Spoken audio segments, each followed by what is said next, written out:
আসসালামু আলাইকুম প্রিয় দর্শক শ্রোতা সবাই কেমন আছেন? আশা রাখি সবাই ভালো আছেন। আজকে আপনাদের মাঝে যে বিষয়টি নিয়ে আলোচনা করব সেটি হচ্ছে এমপিওভুক্ত শিক্ষকদের বেতন বাড়ানো নিয়ে নতুন তথ্য জানালেন শিক্ষামন্ত্রী। এখানে সর্বশেষ আপডেট এমপিওভুক্ত শিক্ষকদের বেতন বাড়ানো নিয়ে কী বলা হয়েছে বিস্তারিত সকল কিছু আপনাদের মাঝে জানিয়ে দেওয়ার চেষ্টা করব। আশা করি ভিডিওটি মনোযোগ সহকারে শেষ পর্যন্ত দেখার চেষ্টা করবেন।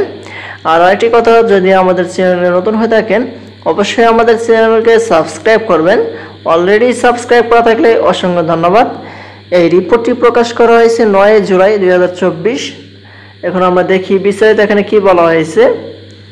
দেখতে পাচ্ছি বলা হয়েছে শিক্ষামন্ত্রী মহিবুল হাসান চৌধুরী বলেছেন শিক্ষকদের বেতন বাড়ানো জরুরি, তবে চলতি বাজেটে আমরা সেটি করতে পারিনি। আশা করছি আগামী বাজেটে শিক্ষকদের বেতন বাড়ানো সম্ভব হবে। তারপরে বলা হয়েছে মঙ্গলবার 9 জুলাই বিকেলে আন্তর্জাতিক মাতৃভাষা ইনস্টিটিউট অডিটোরিয়ামে নৈপুণ্য অ্যাপ, জাতীয় পাঠ্যক্রম পোর্টাল ও বিষয়ভিত্তিক অনলাইন ট্রেনিং কার্যক্রমের উদ্বোধন অনুষ্ঠানে তিনি এ কথা বলেন। শিক্ষামন্ত্রী বলেন শিক্ষকদের বেতন বাড়ানো প্রয়োজন, তবে আমরা এই বাজেটে সেটা অন্তর্ভুক্ত করতে পারিনি। আশা করছি আগামী বাজেটে এটা করতে পারব।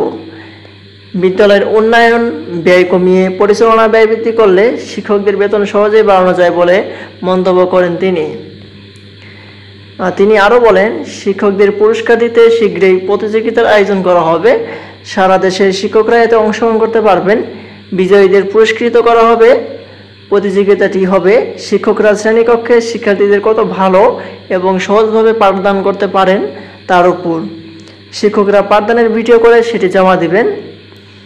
অনুষ্ঠানে উপস্থিত ছিলেন শিক্ষা প্রতিমন্ত্রী বেগম শামসুন নাহার, মাধ্যমিক ও উচ্চশিক্ষা বিভাগের সচিব সোলাইমান খান, কারিগরি ও মাদ্রাসা শিক্ষা বিভাগের সচিব ডক্টর ফরিদ উদ্দিন আহমেদ, মাধ্যমিক ও উচ্চশিক্ষা অধিদপ্তরের মহাপরিচালক অধ্যাপক নেহাল আহমেদ, মাদ্রাসা শিক্ষা অধিদপ্তরের মহাপরিচালক হাবিবুর রহমান। অনুষ্ঠান সঞ্চালনায় ছিলেন জাতীয় শিক্ষাক্রম ও পাঠ্যপুস্তক বোর্ডের চেয়ারম্যান অধ্যাপক মশিউজ্জামান। এই হচ্ছে এমপিওভুক্ত শিক্ষকদের যে বেতন বাড়ানো হবে সেটির বিস্তারিত সর্বশেষ আপডেট। এটি সম্পর্কে পরবর্তীতে আপডেট পেতে অবশ্যই আমাদের চ্যানেলটিকে সাবস্ক্রাইব করে পাশে থাকবেন। আজকের মতো এই পর্যন্ত সবাই ভালো থাকবেন, সুস্থ থাকবেন। ধন্যবাদ সবাইকে। আসসালামু আলাইকুম।